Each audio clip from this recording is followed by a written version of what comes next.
Oh, we've got a doozy of an episode for the It Feels Right podcast. We are going to talk a little bit about Atlanta and the PPA where Adam commentated, a little bit of a preview of the APP up in New York, which was where I'm headed this weekend.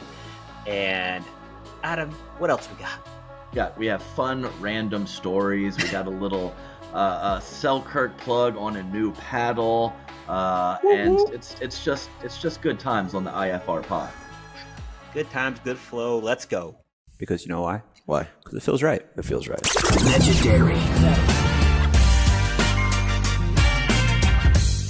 Before we get into the episode, we have to tell you about a must-have for anyone in the pickleball world. If you're an avid pickleball player and don't have this app downloaded on your phone, you're missing out on so much. Meet the Selkirk TV app, the first and only free streaming and on-demand app dedicated to everything pickleball.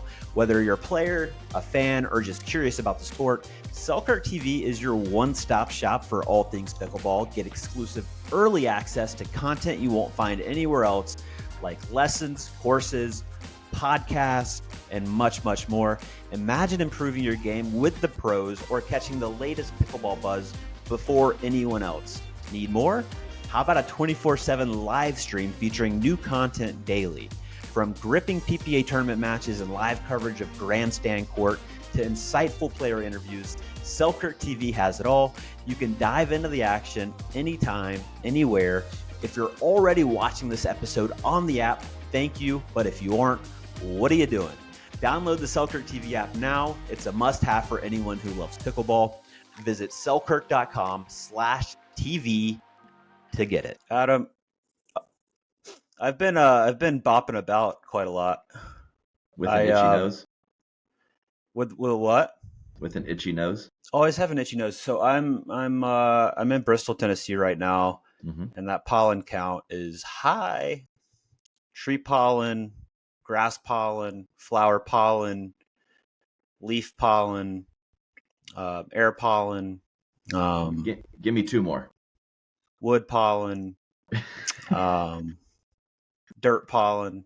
Okay. High pollen counts here. High pollen counts here, which results in itchy nose, which results in kind of little watery red eyes. I don't get really like any hives or scratchies, but nose gets a little runny, eyes get a little watery. So, just out here persevering. Yeah, well, the pollen is caked onto my car, and I don't wash my car. That's not something that I do.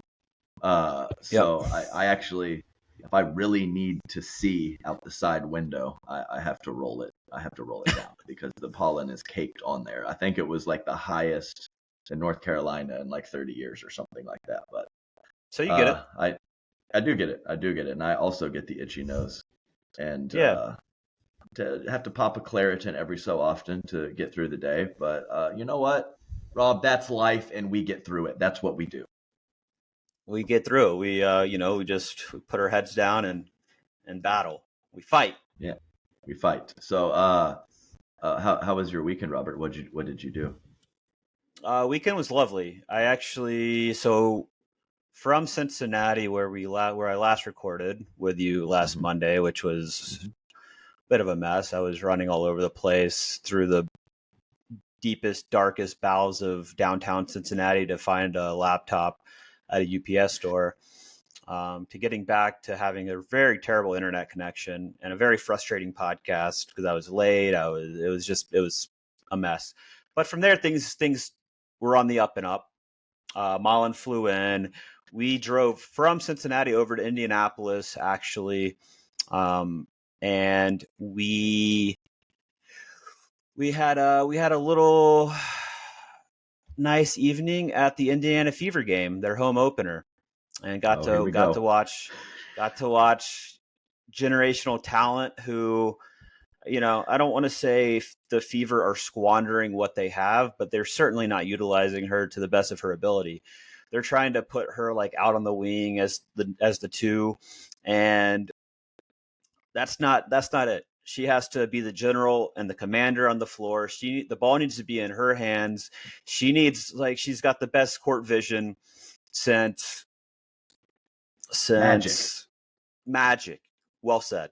And to put her on the wing because all of her teammates have been in the WNBA the last however long with nobody watching, to act like they're good and to not let her just run the floor and do her thing is criminal. It shouldn't happen. They're 0-3 for a reason. I've been shocked at how bad the Fever are and how good Caitlin is. She's the best player on the floor. They just have to use her. It's insane, but it had a blast in Indianapolis. It was fun. We have half-season tickets, which means we have 10 games. We're not going to get to all of them, obviously, because we don't live in Indianapolis.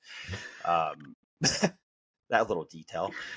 But we are going to try to get to as many as we can, and I got pretty good seats, Adam. I got courtside section, but row 3. So row 1 and 2 are like they're on the floor. So row 2, you can't see over row 1. So the reason I got row 3 is elevated a little bit, so you can kind of see over rows 1 and 2. The only row 1 they had available was like in the very corner. So you're like on the corner, like like the end line, baseline, and you just wouldn't be able to see. So like we're more of like right across from the Fever bench. And it was fun. Like Pat McAfee and his crew were like front row, like not far from us. So it was cool to see him down there. Dude, it was a sellout crowd of 17,000, the same place the Pacers play. And they averaged 4,000 in attendance last year and like selling out every game. They're moving to bigger arenas on the road games. It's the Caitlin Clark circus. So you said you're row 3 across from the bench. So when she happens to be on the bench, do you stare at her? I mean, I stare at her the whole game. Like she's in warm-ups, like right in front of us. And like, I've watched so much of her. Like I'm not ever like, oh my God, but with Caitlin, I'm just like, she's right there. I can almost touch her. So not in a weird way. Yeah, of course not. I apologize for this, Robert. I know how much she means to you. But so clearly 0-3. I did not know that, but the individual stats are not up to snuff either. I have not been paying attention. Up to snuff. Well, the way they're using her is incredibly wrong. I could be the head coach of the Fever and do a better job. And I only played middle school basketball. But no, I mean, last game, she scored 22 points. I think she had 8 rebounds and like 6 assists or something. So like not too far off from a triple double. But obviously not the stat lines she had in college, but also I don't think the Fever understand how to use her. She only took, I think, 17 shots last game. The game we went to, she took 8 shots. It's like she needs to be shooting 20 times a game. That's kind of like the mark she was at in college. I think 19, 20 field goal attempts a game. And that's where she needs to be. If she does that, she's going to be putting up 25 to 35 points a game. She's going to get to the line. She is her. She is her. That's what the kids say, Rob. I figured that out. That's what the kids say, and that's what Dave Fleming says also. So Bet. Have you heard this one, Adam? Bet. Oh yeah, bet. That was old. I feel like I heard. I didn't know what this meant. Bet. Like somebody says something that you agree with, and you just say bet and give them a dab or You've something. Heard that before? Yeah. Oh yeah, that's that. I mean, I'm talking like 20, 25 years ago. Oh yeah, no. I think so. Oh, so it made a comeback. Wow. Yeah. So I had never heard that until the kids. It's like fashion. It's all cyclical. It comes back. It is. You know, every 20 or 30 years or something like that. So, what about mid? Have you heard mid? I don't think I have. What's that? I think it's like let's see if I can use it in a sentence. The Indiana Fever are mid, but Caitlin Clark is lit. Did I do that right? You think? Okay. No. Yeah, that makes sense to me. So mid. So mid is like meh, middle class, like trash. Yeah. Maybe, but like probably worse than middle class. I heard a new one also. It's you're fit. Like fit. You're fit is like a European, English, Irish type deal. Gotcha. Fit means like that person's really fit. That just means like they're attractive. Right. Gotcha. Okay. Well, hey, this is a great breakdown for our viewers. I know we have some 60-plussers that view us every week, so we just got to fill them in and get them hip with the times, because we are hip, Rob. So I have to say this because I just brought up Dave Fleming and memes of pickleball. Oh my God. They had like what the players look like. And there was like a picture of corporate Dave Fleming and he had 7 or 8. Just, I mean, it's so good. It's so good. It's like, my favorite one is at the hibachi restaurant with the onion tower, and Dave Fleming looks over and says, "You ready for the show?" or something like that. But like, I mean, I don't really laugh out loud on the internet very often, and it seems like a pretty high percentage of the time is memes of pickleball. The dude is a gosh darn champion, and I know he's got a crew of people that help him, but it's like the how frequently it's posted and the percentage of how good the posts are is just world class stuff. He doesn't have bad posts. That's the part. No. He only posts if it nails it. It's like Federico Staksrud in singles. The floor is so high. It's a high floor and a high ceiling for memes of pickleball, and you just don't find that combination too often. It's like the It Feels Right podcast. It's just the, high floor, average ceiling, but it's not like the Pickle Pod, which is, very, very low floor and very, very low ceiling. Yeah, I would agree with that. Kind of like Zane Navratil's play at this previous MLP 0-6. So but I will say if it was not instead of the Pickle Pod, if it was like the Zane Pod, it would be very good. Right. So this is a Thomas Shields. This is a Shieldsy thing. I think it is. Sorry, Thomas. Okay. No, well, they can take it. They can dish it out and they can take it. So I'm fine ripping on both of those fellas. Hey, but lovely studio they have. I mean, that's what makes their pod watchable is studio. I mean, I've got a blurred out studio apartment background behind me. You've got a china cabinet. They're in a studio, so I mean that's the best part about their podcast. Yeah, I cannot disagree with anything that we just said. So, love you guys. Just a phenomenal start to the episode. Very happy with that first 10 minutes. Robert, you're coming off a men's doubles gold medal. What is your next event, sir? Next event is the APP New York City Open, hosted by Zimmer Biomet. Oh God, that's where my career ended. That tournament, Adam, exploding calf. You and I both struggled through that, but I tell you what, I followed up that terrible experience and our terrible experience with a double gold medal last year. So Susanna Barr and I got the gold, and Andre and I got the gold. So if you would have just stuck it out one more year, I probably would have been getting silver, and you would have gotten gold there. So. I appreciate you not playing. I appreciate you not playing. Well, happy to do so. And I think the exploding calf just expedited the process. I was on my way out the door, Robert, and that's okay. You have to accept these things. But I kind of feel the same. It's like those injuries, especially like a calf. It's like just lingering. Same with my knee. It's like I've gotten cortisone shots. I'm gonna need to get it scoped, which isn't a terrible process. It's like 6 to 8 weeks and you're back fully. And there's a little window after, I believe it's after the SoCal APP, the beginning of July. There's not another APP until there's a pretty big break. It's July 5th, I think's the SoCal, and then end of August is the next tournament, which is Chicago, I believe, for APP. So I'm probably going to try to get my knee scoped kind of beginning of July and then have it fully back by end of August.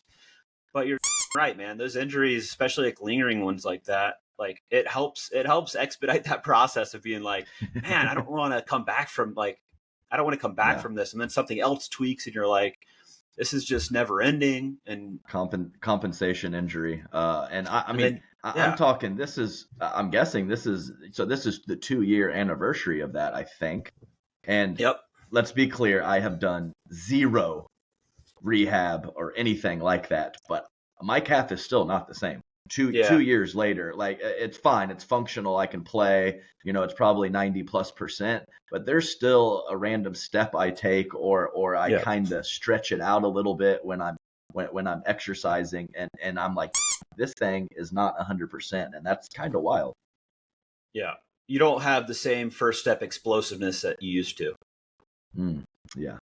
It was middling when I was playing, so now it's very low end, about a 2 out of 10. So, and this, this is actually a pretty decent segue into Matt Wright, dude. Like, it's wild. Somebody, I pull up my social media and I get roasted for talking about Matt Wright's age too much when I was in the commentary booth, and my answer was, I don't think we talked about it enough. I mean, he's 46 with a day job, competing in a physically taxing sport with 25-year-olds that are full time, and he's winning. And it's wild to me at 46 that he's able to do that. I mean, all the respect in the world. I even said on the broadcast, I struggled a bit to like Matt when I was playing against him, but now that I am not playing against him, you just kind of have to respect his skill. I don't understand the Matt Wright hate, man. Like, I'll look at comments online and it's just like, oh, Matt wrong. It's like, and I'll watch anybody in pickleball other than Matt Wright. I'm like, I think he's one of the most entertaining personalities on tour. And like you said, at that age, having a day job, it's even more disrespectful than he says and the stuff and like what he does, because he doesn't do this full time. You're out there training 5 hours a day.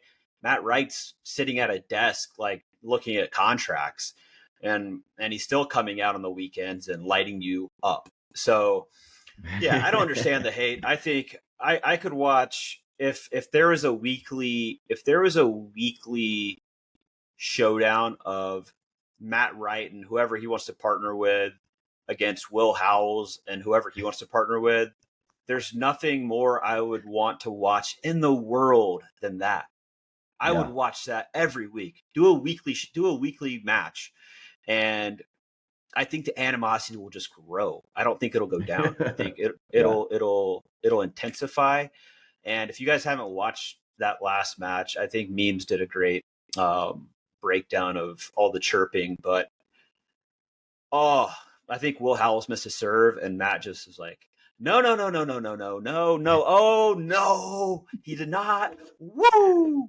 It was epic, dude. And like CJ Klinger, speeds up at the wrong time. He's like, be smart, CJ. Be smart. That is not the pull. That is not the play. So, I mean, there was some very chirpy matches. Of course, you played Will Howells and CJ Klinger, and that was early, like round to 32. And then, of course, Julian Arnold in the next round. And I was actually interviewing him and Fed, and I asked about the chirping. I had no idea about the Will Howells match. And Fed was like, oh, that was child's play compared to yesterday. It was way more intense in that particular matchup, and a very tight match. Turns out that Will Howells is pretty good. From what I've seen of him, he is not bad at all. I think some people, he doesn't have the name recognition yet, so some people are wondering about that premier selection, but the guy seems pretty good. Yeah, Will's good. I remember playing him, I think, for the first time in New Jersey in mixed last year at the APP. And it was one of my all-time psychopath matches. I just lost my mind. Like, I truly was absolutely unhinged. And I don't remember what happened. I think I felt like we got hooked or something. And I was playing with Glosman, and I think it was Getcheva and Will Howells, and we were playing them on like kind of a side court. But I thought we got hooked, and then we got down big. It was like, I think it was like 8-1 on the switch, and then we were down like 13-4 or 13-3 or something. And Will was just like being like very pump up, like, come on, let's go. I'm like, who is this guy? Like, I don't know who you are. I've never heard of you. You obviously think you're very good, and you're fine, but shut up. And then, so I just started losing my mind. And I just remember, like, I would just look at random people and start screaming. Like, Greg Dow was like 8 courts away. And I was just yelling, let's go, Greg Dow.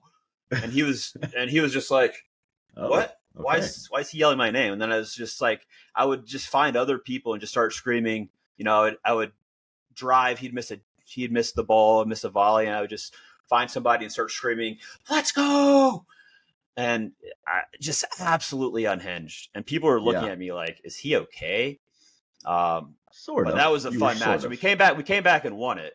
And I accredit it to being an absolute psychopath. So Matt Wright, I get it. It helps you. It helps me. Sometimes you just have to go full psycho. It works. Yeah. Well, I think as soon as you said unhinged, it made me think when Beer City Open 3 or 4 years ago, when myself and Steve Deacon were playing you and Rob Cassidy. And you did the Rob Cassidy late timeout. Like I was like in my service motion, and you go timeout like this, and I don't know why, but I lost my mind. I just lost my mind. So did Steve Deacon. Yeah, Steve had me backed up. You know, his partner. I don't know if he was actually upset or not, but he knew that I was, and so just one of those moments that not sure what triggered it exactly. I've seen Rob Cassidy do that a million times, the late timeout, but that time it got to me, and my blood was boiling. So competition. It happened. One of my favorite comments about that, like I've never forgotten it. It's what Steve Deacon said, and it makes me laugh. It makes me giggle every single time. He was like, "You guys were like, that's absolute do that, man. That's disrespectful." And then Steve Deacon goes, like, somebody can get hurt like that. Could they? Because the serve and stop. Oh, yeah, it's like somebody can get hurt like that. It's like a check swing in baseball, and you tear your lat or something like that. I remember Steve called it Bush League. Bush League. Yeah. I mean, that's good times. Yeah, I mean, really good times. Yeah, and I'll tell you what, every time I could barely see you guys from across the court because we were playing at dusk, like at 10 lumens. Like it might have if somebody held a flashlight on the court, we could have seen better. Yeah, no, I agree completely. I mean, oh man, that's good times though. Really good times. I think in mixed the day before was when I think I was on a string of like a lot of tournaments in a row, and I remember playing mixed the day before, and I was just like, I think we've talked about this. Like, I remember it was like a random match. I don't care if I win or lose. I'm so tired of pickleball right now. Like, I'll just do some stuff. It was like, you know, when you play a lot and it's just like you're just over it. And then somehow I got my mojo back in men's. But yeah, sometimes you just don't care if you win or lose, Adam. Yeah, I mean, we went from talking about a tournament in New York. I just love the progression of conversations sometimes, you know. Oh, tell me about that tournament in New York. And next thing we're talking about Steve Deacon in Grand Rapids, Michigan, hurting himself on a check swing serve. Somebody can get hurt like that. Don't do that. Bush League. Oh, that's good times. Oh yeah. Hey, bring that baby over here. Come on. You have 10 to 15 seconds to try to make him smile. AJ, you come here right now, Bubba. Do, do, do, do, do. Oh, he can't hear me though. Boo, boo, boo, boo, boo, boo, boo. Let's go, AJ. Come on, bub. Come on, bub. Come on. Woo, woo, woo. Oh, he is not impressed. He's like, what is wrong with you? Okay, you don't like that was a good attempt. We'll try next week. Dude, he was so uninterested. He was like, this guy's pathetic. This guy is pathetic. He cannot. That was as good as I was hoping it was going to be right there. I mean, I gave full effort. I went for it. You did. Next time, and he was just like crack. Yeah, next crack at it, I'll put the headphones on him so you can get. Yeah, maybe we need some audible chance. Oh God, where the what are we talking about, Rob? So playing New York this weekend, APP, playing with Susanna Barr, and then playing with a new partner, Richard Liverneys Jr., who I believe is incredibly underrated. I think he should be on a MLP team for sure. Anytime I play him, I base this on me playing these guys and what they make me feel like on court. And Richard puts a lot of pressure on you. He's good on the left. He doesn't make a ton of errors. He has good reach. He has nice flicks. He can get lit up sometimes, as we all can. But when he's kind of dictating, he's a very, very good player, especially on the left. And, I'm looking at, even though I played the left with Ryler, I'm always looking to get back on that right side where I feel like I belong. Yeah, I feel that. And he's a non-racket sport guy. Is that correct? Before pickleball? He's just a pickleball guy, which I like watching these guys and watching these guys develop, because he's playing a lot of singles and he's like, I'm not good at it, but man, it's like so fun. He loves singles because he didn't go through the grind of playing tennis his whole life. But he's having to learn all the stuff that us tennis players had wired in from a young age, of all the court time and reps and court awareness. Like, he's learning that now, which is why I suppose he's having fun playing singles, which I don't get. But I think he's a super talented guy. He's actually, and what I like about it, dude, is like when I decided to play with him, he's been asking me for like a year. He's like, anytime you get an opening, Rob. And so had an opening, and I was like, Richard, let's do it. And he's like, I'll come train with you. I'll do whatever. So he's actually flying to Bristol today. I'm picking him up from the airport in a couple hours. We're going to train for a couple of days, and he's going to go up to New York. We're going to go play. And I respect the hustle, man. I respect the dedication, and it's going to be fun.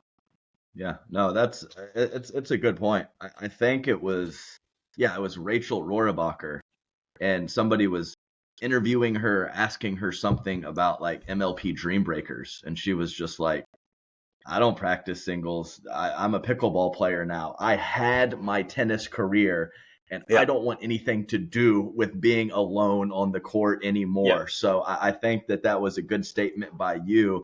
He just doesn't have that scar tissue from so many years of playing singles tennis, which is clearly a grind for anyone that has gone through that. So that's interesting. I love these, like Dylan Frazier-ish type players that they're pickleball players. They're pickleball players, and there's going to be more and more and more of them coming as the years go by. So, were you able to watch any of the PPA this weekend? I did. I watched a fair amount. I watched quite a bit of Championship Sunday. And I know you got a heavy dose on Championship Sunday as you commentated all the matches, which I know is a grind. So big props to you doing that yesterday, and then getting back to North Carolina late last night and recording today. I mean, you're just that's called dedication. That's called just being a high-end content creator. Hey, you don't forget, I got on the wrong shuttle once I got back to North Carolina. The most painful thing ever. After 6.5 hours of commentary, a flight, and I get on the wrong shuttle. Cost me 30 minutes. But we're moving on. So yeah, I don't think I said anything I don't think I said anything meaningful the last 2 hours of that Championship Sunday. It was tough. And the reason why I switched over, because I have a little comment on Unhinged right here. Were you able to possibly see the Leah Jansen, Callie Smith, Andrea Koop, Jade Kawamoto semifinal match? It was insane. This is the one I did not see, but Pollen watched it, and she told me kind of the breakdown of what happened, especially at the end, which there were some comments, I think, on the Kitchen or Pickleball forum where people were like, Leia's so bad for the sport. It's such a bad look. She can't be doing this. We need to be more professional. And I didn't understand. I didn't watch any of it. So I was just like, I hopped in. I was like, look, we need players with personalities. We need unhinged players. That's going to make it interesting. We don't need robots on court. And I stand by that. But what I did hear, and I didn't see this, and maybe you can tell me if it's true, is kind of like, for me, where that line is of entertainment versus not being okay is when you are kind of berating refs, especially refs that aren't getting paid anything, refs that are older. They could feel like intimidated and like physically intimidated and stuff like that, which that takes me back to like Serena Williams at the US Open when she was just really brutal with a lines person, I think. And get in the face of your opponent all you want. Hit your opponent. I don't care. That's fine. Hit him. But I think intimidating and I don't know if she did this, but like getting in the face of like refs and kind of that intimidation factor, I don't like. It makes me think of like Zverev in tennis, where he's like crushing his racket on a chair umpire's chair, like right beside the foot. Was bad. That was so. I think my line's drawn when you're really getting in the face of a ref and like having a physical presence and intimidating them. I don't like that, but everything else, yeah, hit your opponent. Don't care. Actually, probably one of the first people to do this, and it's not like he was getting physical or there was any real threat to it. But Dave Weinbach used to berate the referees pretty badly to kind of try to get calls later in the match. Yeah. Like even if he knew it was the right call, he would just stay on them pretty aggressively. Yeah. And I think that is a bit of an issue. But I will tell you this. I called that match, and I do not believe I have ever seen a crowd more engaged in a match. They were cooping. They were just staring like intently. People had their phones out, like taking clips, because it was Leia kind of having issues with Andrea Koop. I know that they have, I don't know what, but they have a little bit of personal stuff. And then, of course, Leia thought that there was some hooking and some bad line calls as well. So that just kind of, she blew her lid. But the crowd was insanely locked into this match. There was no golf clapping. There was no, whatever. It was intense focus. And I think that says a lot about what you just said, Rob, of having these intense matches and just seeing how much everyone cares and the competitive spirit of everyone. Of course, there's always some form of threshold that you should not cross. But I like the spicy matchups. It makes it more fun for me, and it clearly makes it more fun for the fans. Yeah, I don't understand the take of like, oh, we need to be like more like tennis and be really clean and like pickleball. I'll tell you right now, guys, pickleball by itself with stoic personalities out there is not the answer. It's not going to be what makes this take off. If I'm the APP tour, if I'm the PPA tour, if I'm MLP, I'm incentivizing players for being unhinged. Truly, I'm incentivizing players for being unhinged. If you get you get a bonus if you make the other like whatever. I don't know what the incentives would be, but I am incentivizing players on losing their personality. People like it. It's required. Like incentivizing players on getting the fans engaged during the matches, going up, giving high fives. I mean, we don't have to go full Savannah Bananas, but like we don't need to be doing choreographed dances, but we need to be getting the fans engaged during the matches. Tyson does a great job. Jack Sock does a great job. But Jaume is a good one too. Incredible with it. He's chirping the whole time, talking to the crowd. It's a must, dude. And a lot of guys have it built in, like those guys we just mentioned. But we need more players doing it. I know I'm not great with it. I'm trying to do more because I felt like Cincinnati was good. The crowd there was really fun. The crowd in New York's going to be really fun. Just because the stadium courts are kind of tight to the court, which I like a lot. But we have to incentivize players to being unhinged. Have to. Yeah, no, I'm with you. The last thing I'll say on that, because I kind of feel like I need to, I do think Leia probably went over the line with some of the referee and the verbal stuff with the crowd being right there with some colorful language.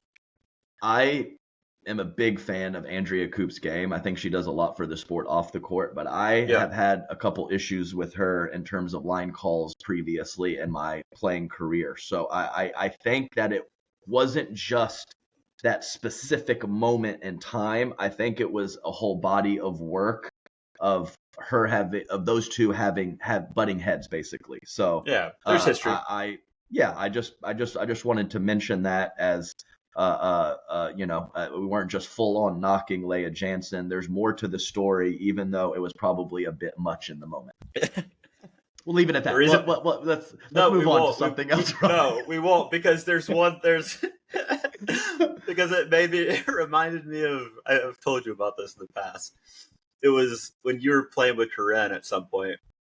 You were playing mixed, and I hadn't been watching, and you're playing Coop and somebody, I think maybe Zane, and I remember Jay, and I remember I pulled up the stream for the first time, just like literally click open live streaming, and all I see is Adam hits a ball right past Coop. I think it was down the middle, hits the baseline or right inside the baseline, and Coop goes out, and Adam just loses his mind. Trent's like, "What?" And I just thought it was so classic because I love Coop. She does, she's the best. But there have always been pretty questionable line calls, whether she means to or not. I don't know, but it was known, and Adam and I had talked about it even before this tournament, and just the serendipity to just flip the stream on and to see an immediate wrong call and Adam getting mad was just one of my favorite all time. She calls it tight game. She calls it tight game. Yeah, and unfortunately, we've already talked about me being unhinged twice on this episode, but I think that overall, I'm relatively analytical and logical, and I don't get crazy emotional too often. So I think when someone is like that, it probably means a little bit more when they do lose it. If it's someone who kind of goes crazy every other tournament, then sure, it's kind of like the boy who cried wolf, it's just like, whatever, that doesn't mean much. But I digress anyway. Let's pick another topic. Yeah, let's go to singles, man, because I thought that singles match, women's singles was really good. You had 2 tight first games with Paris and Anna Lee, and I think anytime Anna Lee gets pushed, it's super fun to watch. Because I've talked about this before, Anna Lee, for as much as she wins, is, in my opinion, one of the best competitors on tour in terms of fighting. And you'd be like, okay, maybe she'll relent once, right? Maybe she will just be tired and be like, I've won so much, foot off the gas. But she is fighting off in game 3 and game 2. I think, one of her best attributes, which goes, she's so good at everything, but one of her best attributes in her game is her competitiveness. At her age, it's and her composure late in matches. It's impressive stuff, especially for somebody that doesn't lose that much, because usually you gain that after you take a few losses, and that really dials it in. But it gets tight in a game, she's gonna come through. I think it's true of both of them, her and Paris Todd. I mean, the score line was 12-10, 10-12, 11-5. Yeah. And I think they both have just incredible competitive spirits. So I couldn't agree more in that regard. Highly contested. Anna Lee made, quite a few errors early in the match, cleaned it up. But Paris Todd mixing up her paces, mixing up her spins, rolling some third shots, driving through the court on some third shots, showing some really good variety that I don't think she necessarily had a year or 18 months ago. I was impressed, and I think when you do have those competitors 1v1, I'm a doubles guy, I always will be. There's something special about that. So I've said this a lot lately. I was out on singles a year or 2 ago, and I'm back in with some of these fields and some of these matches that we're getting.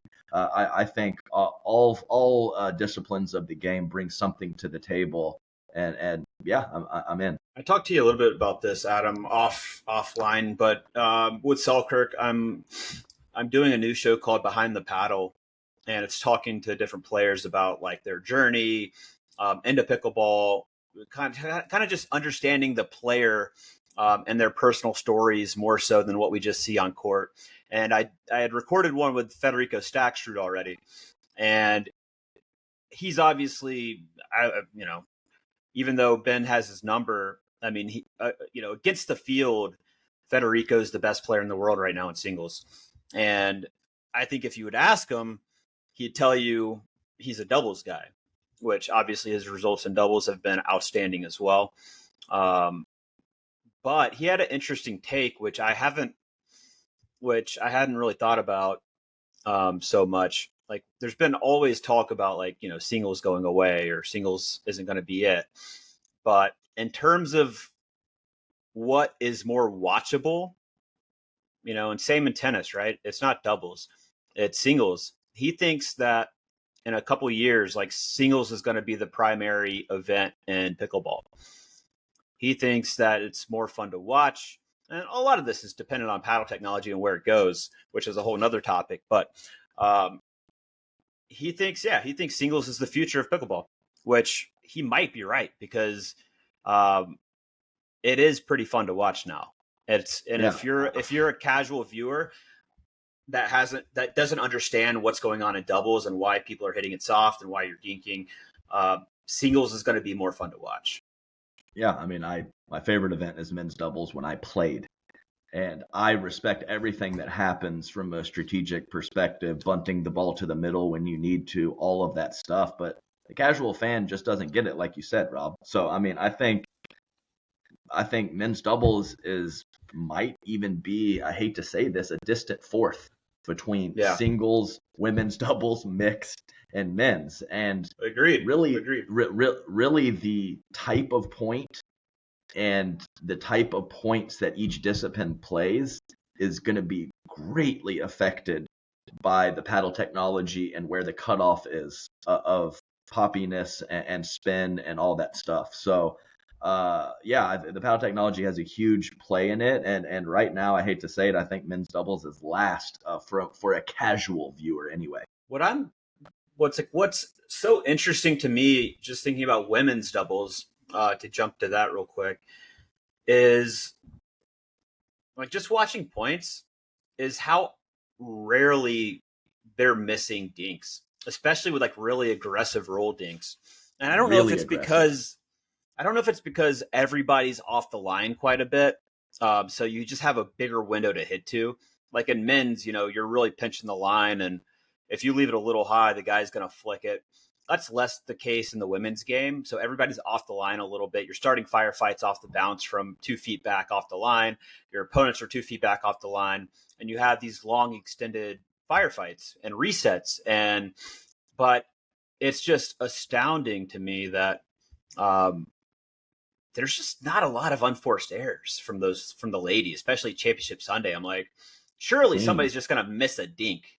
And there's no missed dinks, really. Like, you're winning points because you're speeding up and you're getting somebody in an awkward spot, but it's on like the third or fourth shot. No, I agree completely.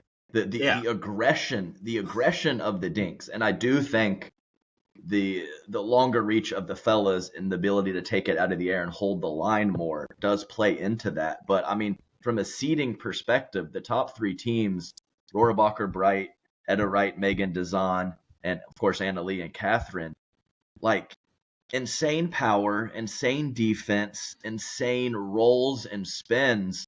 Like, the quality of points in that final, it was wild. And a lot of the semifinals and quarterfinals too. Like, Catherine and Anna Lee are just aggressively going after it, whether it's soft or with power. And their opponents are playing similar styles. So I think women's doubles is a real treat. No, it's super fun. And yeah, I think it just lends itself to the style, like playing off the line a little bit, and you're going to have extended firefights. Like, if it's just like if the kitchen was, you know, 9 or 10 feet instead of 7 feet, it's, you know, you're further away. So it's harder to put the ball away. It's harder to hit down on it. So everything's kind of like, you know, stomach level, chest level, everything's just back and forth. So, which is also why, like, Anna Lee, dude, like, even just watching on stream, like, she hits the absolute living of the ball. It's a different ball than the other ladies. And it used to be a different ball because she could roll it so well. Now to me, it's a little different. It's like she's flattening it out really well, and it's a laser. It's even seeing the speed on the streams, like, whoa, that's a different ball when she's putting that away. Yeah. So, and dude, it's like the silly angles she's able to hit, like cross court rolls and just miss Clean a couple winners. balls. Just Clean miss a couple winners balls at times. sometimes. Yeah. It's Yeah, stupid. and then when they do make a rare poor decision or their opponents hit a great shot, they dig out of the situation at a pretty high clip and get back to neutral or maybe take it to them from defense to offense. So it's impressive. It's impressive, and I think some people like to bark at the commentators for kind of praising Anna Lee too much, but my God, what she does on the court is pretty insane. I mean, people just have to. I think what you have to remind them, Adam, when you're commentating, is how many matches she's won in a row. How many like just the insane stats that she's putting up with Catherine and with Ben. It's just like, and singles. It's dude, yeah. It's okay. Enough on Anna Lee. She's pretty good. Yeah, pretty good. Moving on. Let's see. I got the brackets pulled up here. Okay, so I guess we touched on both singles. I think pretty much the summation of men's singles is Federico is better against the field than Ben, but Federico has a bit of a mental block. And of course, it's style as well, physical style and how they play. But I think that's pretty clear cut right now. Fed struggles with Ben. Ben struggles with a couple other players. Fed destroys everyone else. That's kind of the pattern there. Men's doubles, I mean, really good stuff from Matt Wright and Fed Staksrud. The Frazier and JW, just quality every time out. Play a similar style as the Johns brothers. And let's not forget, after getting kind of smoked by Dylan and James, that Tyson McGuffin and Deckel Barr were able to capture a bronze medal against the Johns brothers. And I know there's a good chance that maybe Ben wasn't quite engaged, but that's just an assumption given that he had 2 other gold medal matches. But man, that men's field is tough, and it's wild just the different styles of points that they're playing to the women. Yeah, Dylan and J-Dub are super consistent as well. It's like the Staksrud of men's doubles, and it was fun to see Stacks and Matt Wright play together. I don't know if they're going to continue playing together or not, but that's a good partnership. It's a good balance of Fed just being super solid and Matt on the right, being able to create and not miss a lot, but find good spots and obviously have really, really good hands. I think one place I did see them struggle a little bit was when Matt was countering or speeding up, Fed not always being ready on his side. I think if there is one hole, I wouldn't even say hole, but one kind of lower strength for Fed and aspects of his game, his hands, I would say, are a bit of a liability. Just compared to like Matt and J-Dub and Dylan, like his hands are easily, the least strong on court in that scenario. Yeah. I think they're not quite as heavy, and he actually, I think he actually does a pretty good job of clearing his body and kind of loading on a particular side. But some of those other guys that you mentioned, they don't have to load at all. They just, their hand speed is so ridiculous that they just kind of react to the situation and just kind of swap flies out there. So I do agree with you. And I do think that, I mean, Matt, that's his game. He likes to pull triggers. And I think the more that they're on court together, the more ready Fed will be, knowing kind of Matt's patterns and what he's going to do and where he needs to be or where he needs to load up for that next ball. And difference. Sorry, I was just going to say big difference between you speeding up and being ready on the next ball or your partner speeding up and you having to be ready. Completely different situation. Of course, both hand speed is required for both, but it's much different, and certain players are better at either or. Yeah, it's a great point. And I think, look, first tournament together, Fed's played a very, very long time with Pablo, very used to Pablo's game, having a lefty as well, which is very different. And I think you're absolutely right. Just having, this being such little court time with each other, to Did you see the match with them and the Johns? The scoreline. Oh was yeah, like I called it. Yeah, 3-5. It was a whooping. What happened? I mean, it was obscene. It was obscene. I mean, that was the match where what you mentioned about Fed was not an issue. He was pretty ready after Matt was lobbing, I would say 8 to 10 times. Yep. And with 80 or 90% success rate. And Yep. it was a very similar situation to Andre Daescu and Gabe Tardio, where Matt was squeezing middle from the right side. Yep. And Gabe was squeezing middle from the right side too. And Colin, it was definitely part of their strategy with Gabe Tardio to not dink out wide to Gabe because his forehand's dangerous and that kind of spreads Ben out. And that's less of an issue with Matt because he doesn't move as well. Yep. Matt's speed ups, he was poking backhands from the middle of the court from the right, and he was firing away off the bounce and out of the air on his forehand like he always does. And there was a lot of Matt speed up, Federico ready with the forehand on the next ball. So, I mean, 5 and 3 was wild. And you know, it's a rarity. It used to happen more, but the Johns brothers will get in a little funk where they get a little mopey. And so it was a combination of Johns brothers' frustration and Matt and Fed just playing freaking lights out. Yeah. Yeah. That's, I mean, I saw that result. It's like, oh, but that's the thing. Like, that's always going to be kind of the thing is like, you really need, playing the Johns, you need to have somebody on the right that's going to be able to pull triggers and mix up patterns, throw in lobs. Was Matt lobbing kind of like the disguise, like the forehand dink out of the air? Correct. And then that was a high majority. I think there might have been 1 or 2 off the bounce, but mostly it was out of the air over Colin. And I mean, I think of the 8 or 10, like I said, maybe 1 or 2 were contacted out of the air by the Johns brothers. They were bouncing, and it was incredible deception from him. And I mean, that the rare success that I've had, the lob was a big part of it against Ben and Colin. You give Ben responsibility. He needs to cover the lob over Colin, and he needs to cover his line.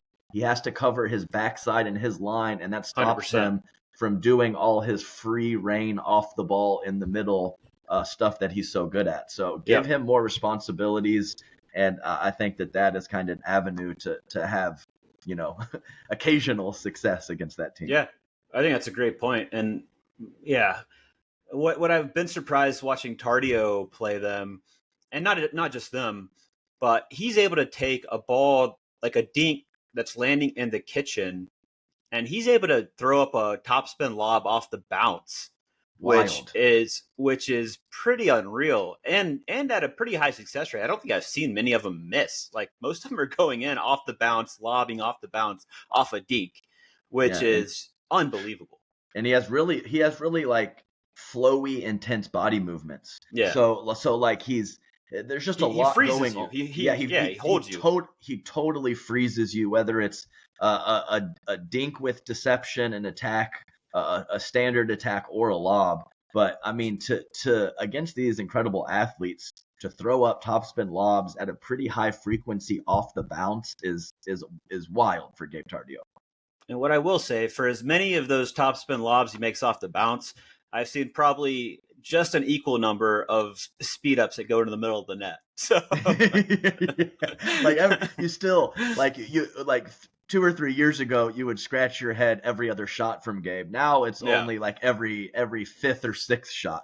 But that's part of what makes him special, and part of what a lot of options. It's tense playing him. Like you're never super comfortable. You're like, what the heck is this kid gonna do?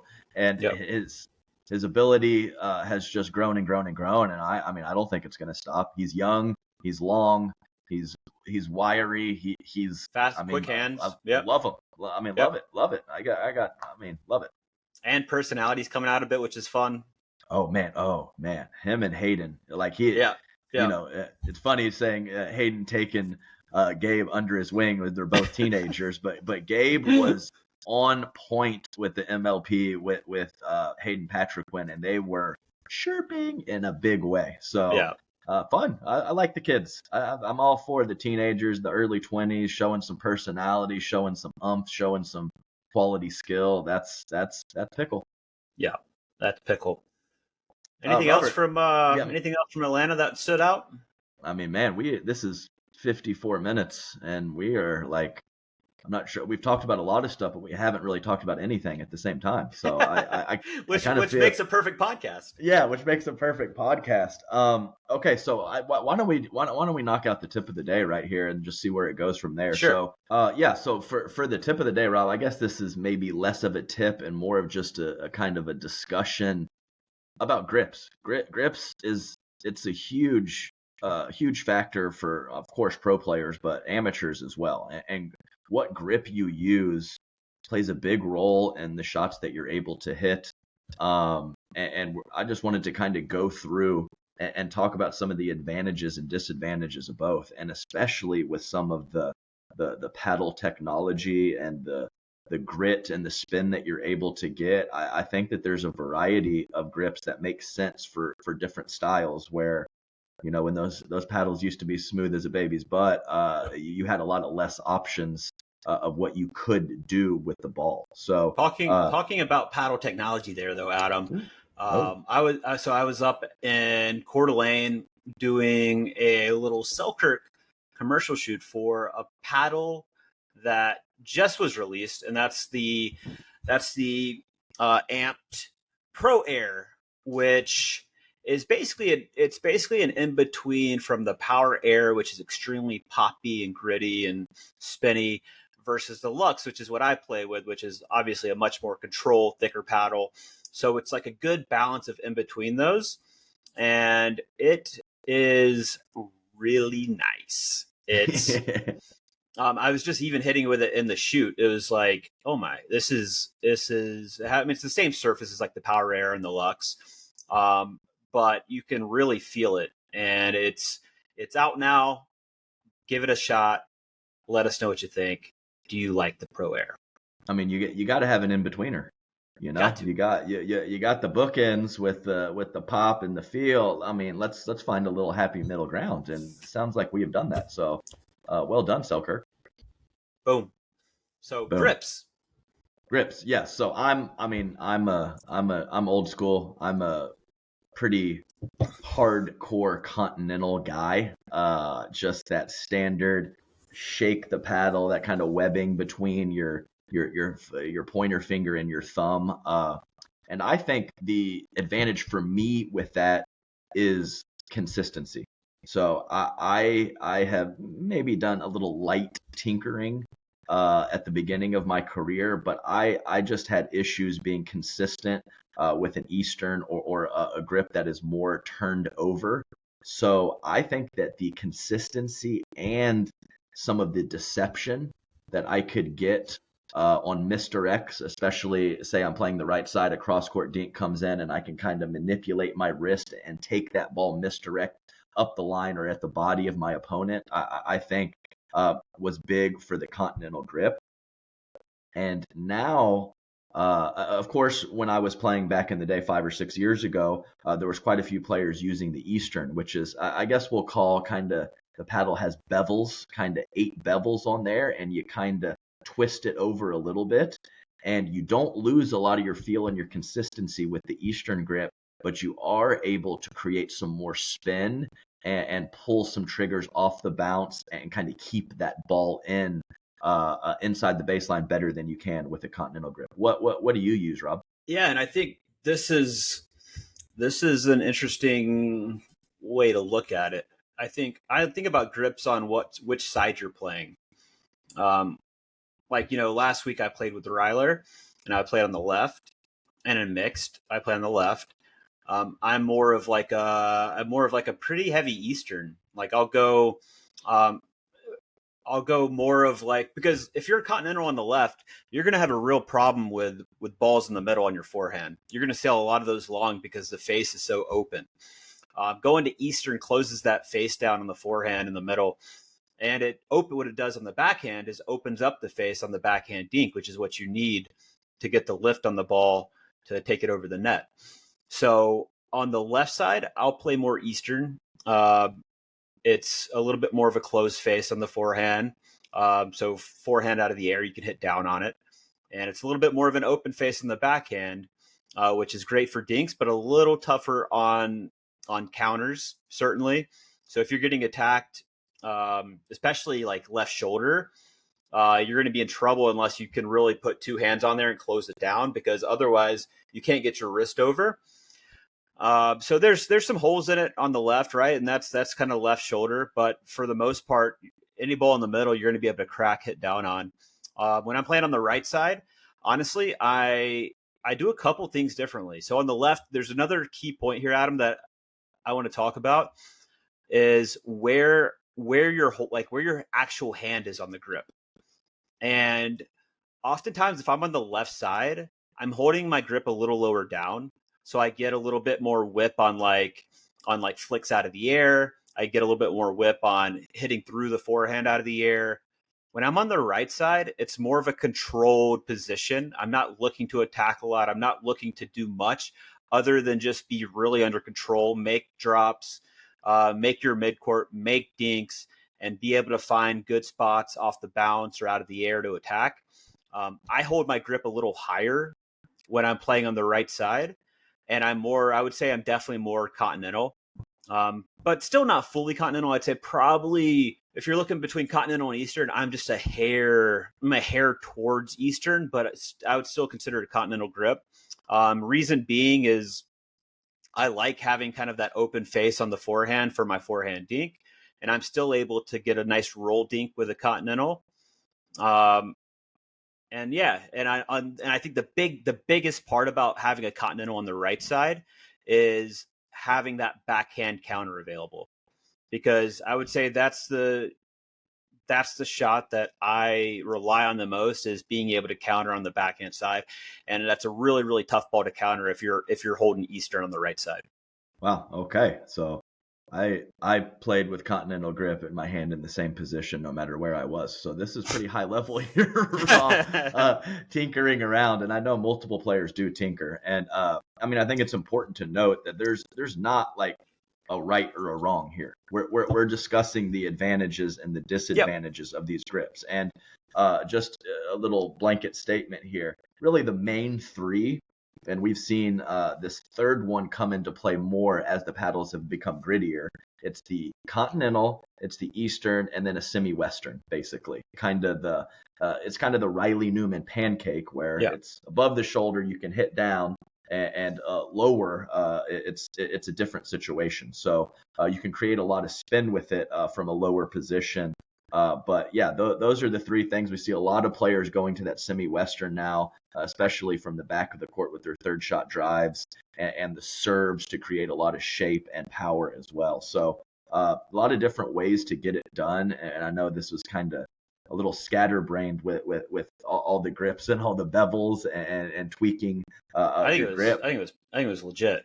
Legit. No, I do too. I do too. So, it was a lot of information, but I get that question a lot. And, when I used to teach camps, it's a big factor. And knowing what you're getting from all of those grip situations and what fits for you is a super important part of the game.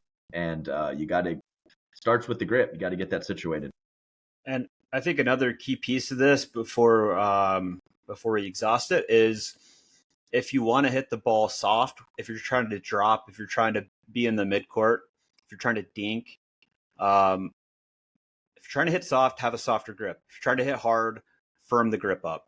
I think that's a big piece of it. And I think if you're popping up thirds, if you're popping up midcourts, it's usually because you're holding it too tight. Yeah, no, grip strength is a huge factor for everyone, especially amateurs. Another question that I used to get all the time when I was teaching more. And I would say actually, my power, clearly more of a grip strength, firm. And when I was going for kind of a lower attack or a deceptive attack, I would pull back on my grip strength too and be about a 2 or a 3 out of 10. Yep. Now there's those situations where you're just kind of full sending an attack and you're just going for it. The ball's at a little bit higher position. I would firm up more. But for a deceptive lower attack, maybe I'm going into shoulder or a specific spot to keep it in. That is one time in an offensive situation that I would loosen up my grip a bit. So yeah, that is important to note. I know a lot of players, especially amateurs, just go with that death grip all the time, and they end up popping up and hitting head high dinks and head high midcourt shots. So you have to have some variance in your grip strength, kind of given the situation that you're in on the court. Love it. Would love to hear what you guys play with down in the comments below. If you haven't yet, please like and subscribe this video. It would mean a lot. Adam, to finish up here, and this is just me being curious, and obviously this guy hasn't played a ton this year at this point, but you mentioned Riley Newman and his pancake. Where do you think Riley is stacking up right now in the pro game? I think if we asked this question last year, it's a clear number 2. Where is he stacking up right now? And do we have a clear answer based on him just not playing much right now? Yeah, no. So I think that there's a couple things in play here. I think that Riley Newman is a phenomenal competitor.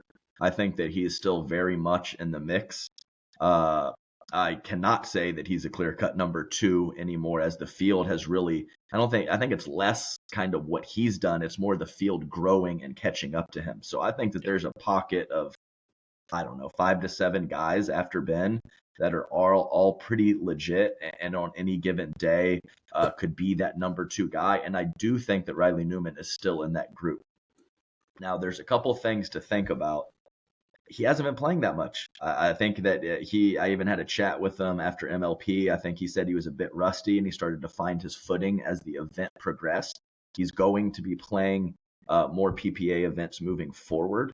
I think a bit with Andre Daescu and some of those PPA events. And also Riley and AJ Kohler, I know this is a little while now, but they were playing with that Takea paddle for a while. Yeah. And Takea just scrapped it. They make a great water bottle, but they just scrapped the paddle, and that is not a direction they wanted to go. So I have to feel like that paddle was not spectacular. So I think that he has now found the Pro XR and kind of tinkered with that and decided that is what he's going to go with. And when you switch over to a new paddle, even if it's a couple months, with how fine and refined these pro players are, it just takes a little while to get used to. So I do think that there is some reason to believe that he will make some small improvements in his level, but you just have to tip your cap to the field, as they some of these guys are playing some quality ball. And Riley Newman is certainly not just another guy, but he is definitely not a 1B or a clear-cut number 2 situation to Ben Johns as he was, whatever, a year or 18 months ago. Yeah, I think that's a good point. And you mentioned Riley playing with Andre Daescu a bit. I worry. I honestly think, I'm not saying Tardio's better than Riley by any means, but I think as a partner for Andre, Tardio might be a better partner for Andre, because Andre is not necessarily known for having a lot of offense. He makes a ton of balls. He won't give you anything. He has good hands. He'll dig balls out that he shouldn't get. But he needs somebody that's going to have a lot of offense on the right, which Tardio does. And like you said, Tardio can pinch middle. He can create a lot. He can he has a lot of offense, and much more offense than I would say Riley. So I agree. That'll be interesting. Yeah, no, I agree. And I think Andre and Riley are similar, man. They're just really solid guys, really scrappy, get a lot of balls back. Riley has some great counterattacks with that pancake semi-western grip that he uses, but just flat out speed ups are, I would say, solid but unspectacular in that regard. So I think that that's a good point, pairing styles together. And we'll just have to see. I still believe in the guy. I still think he's a great competitor and a great player, and hopefully playing more tournaments in the middle and end of 2024, we're kind of get him back to that elite level. And not that it's really dipped that much, just the Federicos, the Sox, the JWs, the Dylans, and I'm missing like 5 people. I know I am, but all of those players they're good, man, and they're catching up. Yeah. Yeah, everybody's good. Everybody's good now. I think Riley's still elite. But yeah, that's an interesting take. I think it's going to be fun to watch how the rest of the year goes for him. But yeah. Adam, at hour 9 here, I think we're going to wrap. Whew. Wrap it. Great episode. It's the perfect It Feels Right episode. We talked about everything and we talked about nothing at the same time. I challenge anyone else to pull that off. All right. Till next week. Bye-bye. See ya.